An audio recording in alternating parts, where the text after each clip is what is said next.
Misinde gy'olunaku olwaliro gyogerako kinga namungi w'omuntu azze mbungi bw'ati.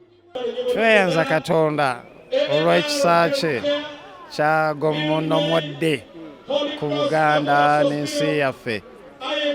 So olunaku luno lwa ssanyu, lunaku lwa kujaguza, naye ate lunaku lwa kutujjukiza okubeera abalamu, okwekuuma, okwekebeza,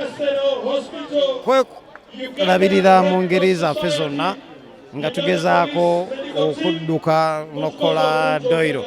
Kano kabonero ka kwekuuma ka buntu bulamu. So lunaku lukulu nnyo mu nsi yaffe Buganda ne mu bulamu bwaffe nti lunaku lwa ssanyu lwa kujaganya n'ate nga lutukubiriza kwekuuma ng'abantu n'ate no kulwanyisa obulwadde obwa mukenenya. Bwetyo embeera bw'eri omulungi awuliriza ndowooza bw'otunula obuuyi buno ekyamazima olubiri luwuuma kati gwakyali ewaka muganda wange oba gwatazze osubiddwa kyamaanyi nnyo ddala. Tukyayongerayo mu maaso tugenda kwongera okuba tubikuweereza.